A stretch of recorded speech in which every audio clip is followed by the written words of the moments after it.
Welcome to our another podcast of First Person Encounters, which is a series of podcasts presented by Game Studies India about our first experiences with gaming while growing up or in the Indian background.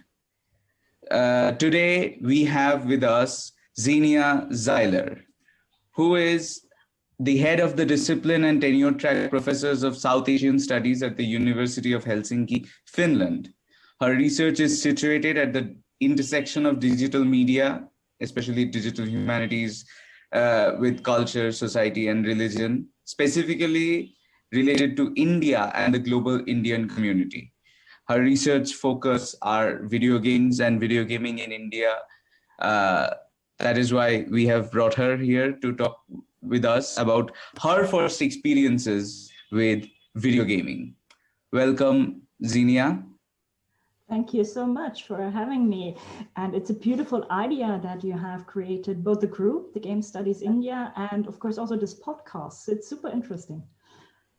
Thank you. So we're just starting off and we are baby steps, if you can say that.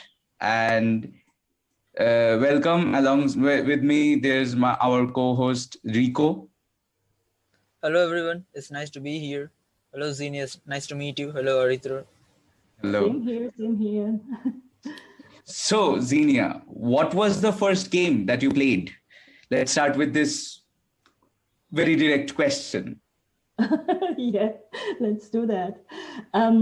Maybe to set the context a bit, I should mention right in the beginning that I'm not a gamer. I might not be one of the typical persons you interview in this podcast, but certainly, as you indicated, I'm connected to or related to Game Studies India in a very, very intense way, but in a different way than through me being a gamer myself in my private life. So I'm a researcher who studies specifically games as related to India, and even more specifically, games produced and developed in India. But I do sometimes play games. And like my first game was Need for Speed 2 back in the 90s, at the end of the 90s. And I remember I had a PC game. I don't even know where I got this from, because even then I wasn't a gamer or something. I just came across the game and I loved it. So I played it for leisure and I loved the racing thing. And though obviously at the end of the 90s, the visuals were sort of, from today's point of view, they were sort of crappy. But I loved them. This is what attracted me first to gaming, the visuals. Oh, the visuals. I mean, So since you mentioned that you played Need for Speed back in the 90s and that the visuals have improved. So of course, that's what I'm saying. Yes, exactly. Apart from visuals, how do you think the overall culture surrounding gaming has changed from the time you started playing and versus now? Oh my God, like a million things have happened. And of course, we have entirely different technical possibilities. And nowadays, if you look at AAA games, it's amazing how close to life they look with all the motion sensor technique. You can like really reproduce basically acting in games. You can see the pores of the skin. It's so detailed. That is so different from the late 90s. And of course, we have an overall diversification. And this is what interests me as a researcher as well.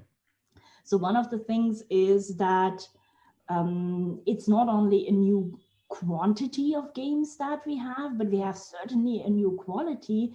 But with that, we also have different debates around games and culture and in-game studies. And the global aspect, of course, is very, very important. Like games are played all over the world today, and still it doesn't mean that games produced in different parts of the world are the same. So there are many, many specifics culturally and technically partly, and certainly in the debates surrounding game cultures. So that all has immensely diversified, and that's a beautiful thing. That's actually interesting because, I mean, certainly when I used to first start, when I started playing back then, women playing or girls playing female, apart from the cisgendered male, the gender, other genders were not actually prevalent in this gaming community. Whereas now, when I'm looking at my juniors or also my classmates, there are a lot of other genders and other sexualities who love gaming because of the inclusive nature of gaming as a whole. And Yes. that's a fantastic thing. I would you pointed, yeah. So I mean, you were talking about games that were made in India or games that have an Indian context. So I mean, I would love to know which Indian game or game with an Indian context influenced you a lot, which was influential on your life or in general. Yeah. I would maybe like to twist the question indeed a bit more, or my answer to this question a bit more again towards this research aspect, which I'm doing. So what is super interesting from a research standpoint is, and this is one of the foci of my research when it comes to game development in India, indeed, is that we have this it's still a new, sort of a new trend. We have a trend and it's still sort of new, which means including specifics of what I would call Indian cultural heritage. Or the many game developers in India which I interviewed called it very often an Indian flavor in the game. So this sort of trend has started around 2015, I think. And of course, we have examples earlier than 2015, but a more visible, trend that is more game developers trying to implement that started around 2015, where there was this awareness increasingly that it would be nice to put into the games in whichever way, in whichever form, in whichever visual style or narrative style, but to implement some kind of specifics from, Indian cultural heritage. And with that, I mean something like landscapes, architecture, but also traditional Indian dance styles, or in one case, we have the implementation of mandalas, dress codes, possibly color codes, all this kind of thing. I think that's a super interesting development that Indian game developers, and it is especially the indie game developers, by the way, I have to add, that they increasingly like toy with or experiment with this kind of potential, which is a very nice thing. So, I mean, I was recently viewing the game that recently came out, Raji, and it has according. When I played when I played the demo of Raji, it felt sort of it. Obviously, I think it has a sort of an influence from the game Journey, yet it feels distinctly based in our Indian culture, and that's what I love. Well, of course, Raji is the most intense example for what I just said. So, and also it is because Raji is maybe besides Asura, it's sort of the first game which does implement these cultural heritage elements on a larger scale and in a more conscious way and manner. And we have seen partly with Asura, but certainly also now with Raji, that this it's noticed. And often favorably noticed by the global gaming community.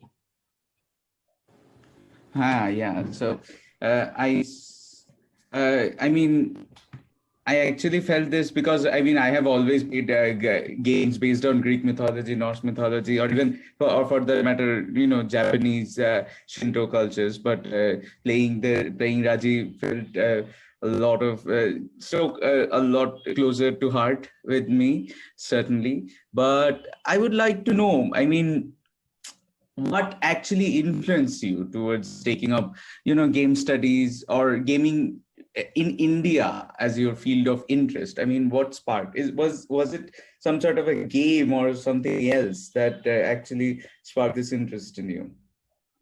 Yeah, okay, that's a perfectly logical question, of course. Thanks for asking that. In fact, with me, it was the situation that I had a colleague who influenced me a lot, who actually brought me to media studies more broadly, and also to game studies. So it was, again, via the research line that I got interested in games and the study of games.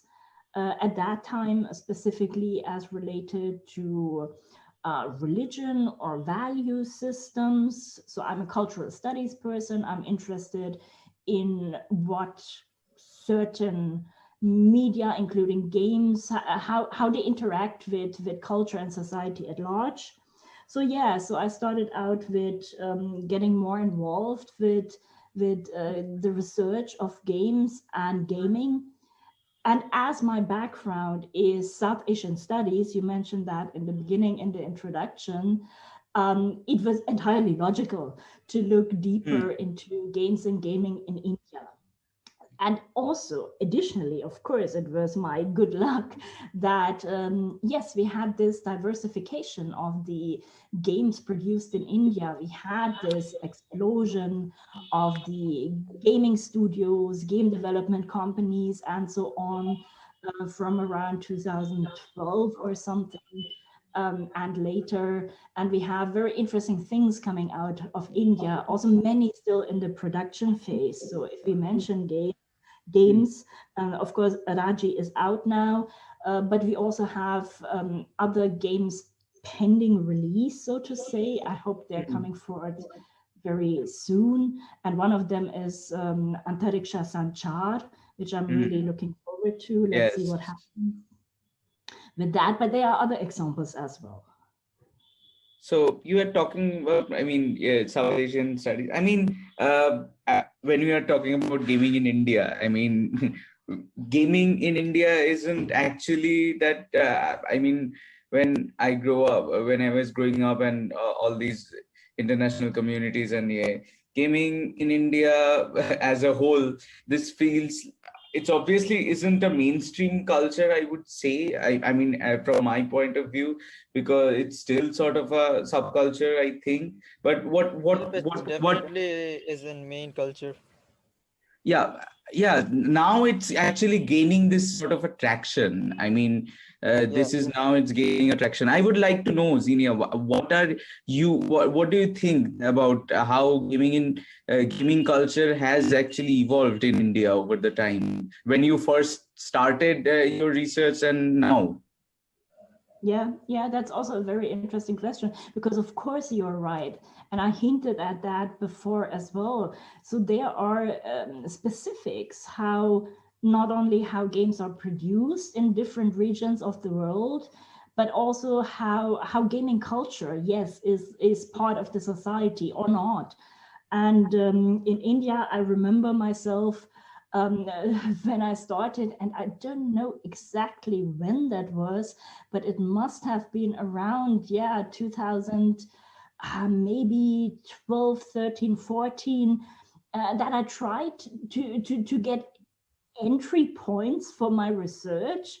And I noticed, I found out that when even in big cities like Mumbai, I think this example I'm going to speak about now was in Mumbai. It was in a suburb of Mumbai, where I tried to find something like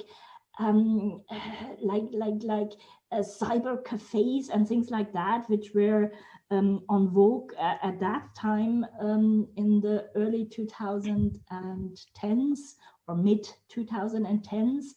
And I came across like tiny, I can't even call them a cafe or something. It was basically a hole in the wall where people met, guys, of course, yes, the gender specific thing which you mentioned before, all of them were guys, young men, connecting there and playing shooters in this tiny little cafe.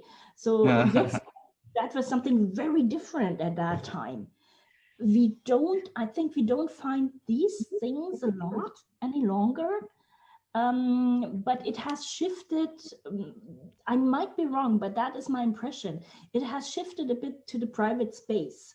Yes, yes. I was actually, we were also talking about this on our first podcast about how once cafes, internet cafes and gaming cafes were booming in India. And now there are hardly any gaming cafes to be found uh, anywhere, actually. We were actually talking about this also. Yes. Carry on, carry on. Xenia, you mentioned that like the overall gaming culture in India improved at around like 2012 to the following years. So, however, even though it has improved like a lot over the past decade, we still have a long way to go. Like, for example, the overall gaming culture globally versus the overall gaming culture in India, there's a huge difference. We have a long way to go. So, what are the various steps that you think that Indians can take to improve the overall gaming culture in India? Like, how can we Yeah, improve? yeah. I mean, we maybe Overall, should. as in gaming, gameplay, game studies, as in those going, right? And like what can we as a gamer as well as the Indian government can do to improve the overall gaming culture in India? Mm-hmm. Hmm. Well, but that's the point, as a researcher, I would not even go along with improving something or not improving something. Maybe it's the terminology, maybe, or let me put it differently. In my understanding, improving something is a very large I mean, goal. evolution would be a correct word, right? Sorry? Evolution instead of improving, as in it's not bad that we need to Yeah, improve it, make yeah, it better, but yeah. I mean, changing, at least progress, changing, Yeah, evolution. transform Yes. or whatever. Yeah, but that's the thing. I mean, we can't do anything about it, I think, Mm. Mm. because it is, when it comes to the games which are produced, it's Mm. obviously in the hands of the game developers. And again, I think they are going they are taking a very interesting part. So there is this increasing awareness, and when it comes to themes which are implemented in games and how Yes. this is done, I'm talking that.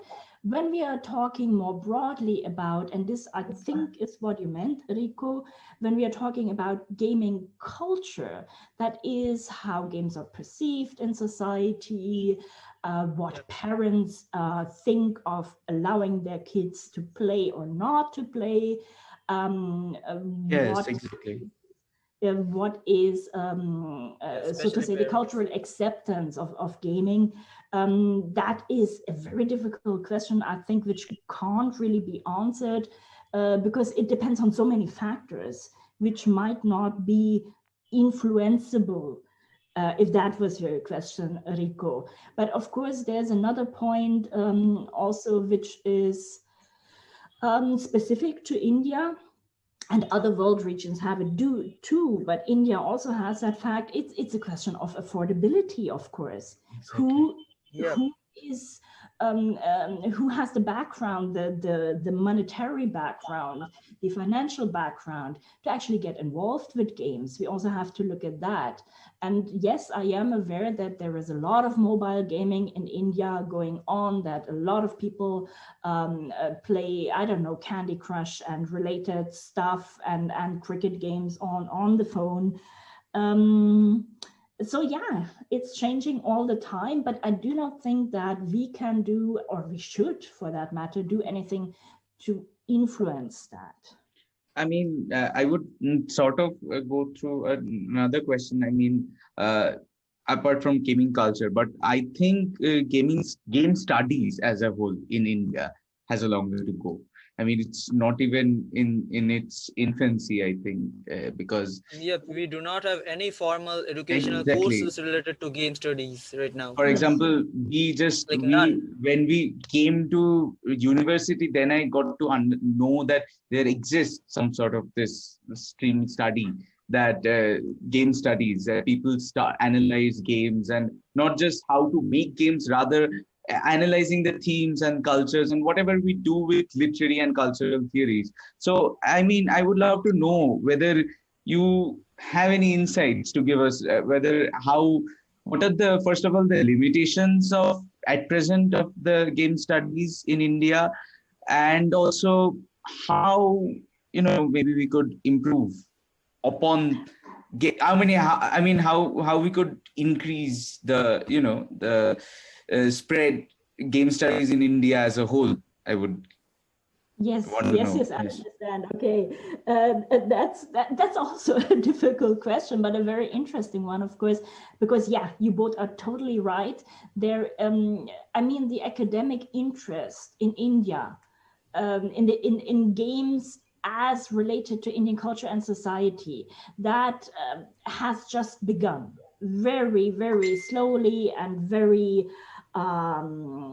it's still in its infancy, definitely. There are very, very few researchers around the world which actually do look into games and gaming in India. So Shuvik is one, and I think I'm the other, and that's about it. And when it comes to curricula at universities and possibly some other educational institutes, yeah, that problem is there, that we don't have anything. I believe there has been, I don't know if it still exists, but there has been one place in Bangalore which had a kind of an introductory game studies, that is game design curriculum. I think it was a School of Arts, if I remember correctly. But other than that, we don't have a proper academic education about how to develop games or how to research them. That is true. Now, how to change that? That is a super big question. Again, it has so many levels which influence these decisions. These are political decisions. These are education politics, which might play a role there. It has to do with acceptance. I agree with that. Acceptance of the importance and influence of games and gaming in culture. That is going to take a while. And also possibly it needs more academics who push that and try to possibly influence their universities or their respective educational institutes, leadership or administration, to possibly implement at least courses, if not whole degree programs on this matter. Yeah.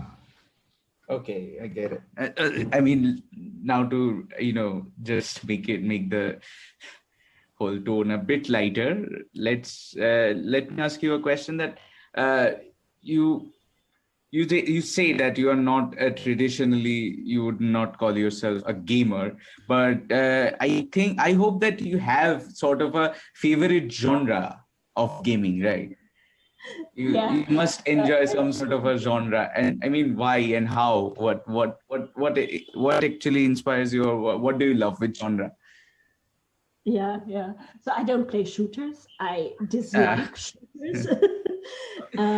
I can't get the GTA thing or things like that. I remember a friend trying to play GTA with me, and I was like baffled all the times, asking him, like, why did you run over that lady? That was totally unnecessary. So I'm not a shooter person. But I do like these flow meditative games, which of course is not a genre. But yeah, these Genova Chen games, you mentioned Journey before, but also Flower, that is something which has some appeal to me. And also overall, I do play games which have this, what I stressed before, this sort of cultural heritage aspects, specifically from India, of course, but not only from India. That is something which interests me. And also, since a while, increasingly, I became interested in these so-called educational games or serious games. But that also is because I do, on the one hand, sort of research them. And also, in fact, we teamed up with a game development studio in Kolkata with Satyajit, with Flying Robot Studios, to produce an educational game about Indian culture. And this is the first time ever it has happened in South Asian studies as a discipline. And we're quite proud of this project, which has been released this summer as well. So we produced this educational game called the Durga Puja Mystery, which takes Durga Puja as a starting point or as an example or as a focus, via which a student who is supposed to be, not supposed to be, who is expected to be a student from beyond India, becoming interested in Indian culture, to have that student learn more about and inspire interest in Indian culture. So these educational games, that's something else which interests me. Yeah, okay. Now, okay. I mean, is this, I mean, the games or the genre you said, are they only from perspective of, study, or you also play games for, just for playing games, not for, so, I have so to be you, honest, I don't have the time to do that anymore. I just don't have the time to get sort of really involved with playing a game for leisure. I do not have much leisure time to begin with. And as anyway, my research is so related to game studies, yes, I tend to focus on the games which I research in a way, or which might contribute to some of my more theoretical or methodical reflections about game studies. Okay, I see. So basically, you mentioned that like even though you don't have much time to play games, but you still sometimes play games, even if it's for research. So apart from PC, have you played games on any other platform like PS4, Xbox, or even mobile? Any other console? Yeah, I tried out consoles. That is PS, PS3, PS4. Even PS2 at the times back, but I am not a console player. I don't really like it. So if I play PC, and I don't play mobile games at all. Okay. Basically, Nice. me too. Like I'm also mostly a PC player. Never tried a console, and I never play on mobile. Even if I do try out console, I do not try out real console. I go for emulators in PC actually. For example, I played Shadow of the Basically, Colossus nowadays in PCs emulator. are powerful enough to Yeah. emulate those older consoles like PS2 and even PS3. Yes, RPC S3 there also these. Okay, so that was an interesting talk. And Rico, you had some questions? Yeah, so Xenia, you mentioned that your favorite genre, like you don't exactly have a favorite genre, but you are into games that have a deep social message to send us, I guess. Yeah, maybe, or some kind of, I Serious don't know, games. rather relaxing effect than a pushing or I don't know, high speed effect. So do you have any favorite game that you can tell us about? And if yes, then why is that game your favorite one? Well, I might bring up the game which I co-developed with Satyajit again, which obviously is one of my favorite games. That is that educational game, the Durga Puja Mystery. But apart from that, yes, I mentioned examples before. I did play the Genova Chen games. I played Journey partly and Flower. And I mean, I also, talking about console again, I played Beyond Two Souls, things like that. Anything but shooter. So since you've worked deeply with the Durga Puja mystery, can you tell the audience more about that? The Durga Puja mystery, how you have started to work with that? Yeah, very gladly. So it's still a new thing. It was released in late August, and it's an open access game to begin with. That is maybe important for anyone who listens here and who would try to play it. There is a website called the Durga Puja Mystery, which not only hosts the game, so you can download it from there. It's a PC game, and but the website also has, in a true sense of an educational context, it has like accompanying information on Durga Puja and different aspects and debates around the festival. And it's a website which is still in progress. We are adding new lectures and documentaries and things like that from colleagues all around the world who work on Durga Puja. So that is that. And yes, the game is intended to target students who are not at all acquainted with Indian culture at all. So beginner level students from beyond India who start to look into, study Indian culture and society. And what makes it an educational game is that it uses certain puzzles, riddles, educational tasks, which lead you through the game. And you are supposed to also read academic texts on Durga Puja. There are sequences in the game which are basically quizzes, which check your knowledge. And then there are educational sequences which also involve a character which in a way teaches the player about certain aspects like the history or the iconography of the goddess Durga, and so on and so on.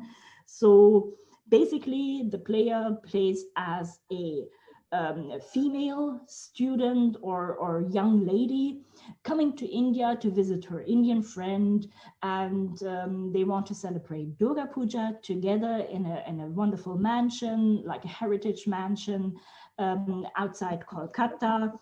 And then they find out, they are all excited, they are looking forward to the festival, and then they find out that the Durga Puja statue, which has been used in the family as a family tradition for the festival for 2 centuries, is missing. And they have to find the statue. And in this whole process, the mystery part happens.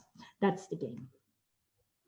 Before we wrap up, do you have any specific message that you want to send to the audience, the people who will be listening to this podcast later? Well, when it comes to the research and the study of games and games in India, that is as produced in India, as developed in India, and as part of Indian culture and society more broadly, certainly I would urge you all, I would advise you all to possibly be to seek out possibilities to take part in the still not very full-fledged possibilities that higher education in India offers, to take courses on even film analysis or things like that, which could help you in, if you are interested, to pursue something like game studies. So be aware of your methods, have a very, very grounded methodical toolkit, so to say, for yourself. And film studies was just an example. Of course, there are so many other things, discourse analysis and whatnot, which you can apply when you study games. It's a very, very diversified field, game studies by today, using many different methods and so on. So seek this out, be interested. It's game studies is not only about playing games. Game studies is really about using and applying cultural studies or even social science studies methods and approaches to understand not only the games themselves, but the relation of games with culture and society more broadly. Thank you. We certainly had a nice time talking with you on our podcast. Rico, am I right? Yep, it was really nice talking to you, Xenia, and thank you, Arithra, for hosting this amazing podcast. And thank you to both of you. It was great talking to you. And I'm Thank really you. looking forward what else this podcast is going to bring to us. We So I'm looking we forward already actually we already uploaded Shwetaji's talk too, so Yep. you can view that also. And to anybody who is coming here for the first time, this is a short series on video games and especially our first experiences with gaming in India, and at least in the Indian context of games and game studies as a whole. And here we bring gaming enthusiasts, game scholars, game evangelists, and talk about, games with respect to India. Thank you again, Xenia, for coming to this podcast. It was my great pleasure. Thank you. Thank you. Thank you.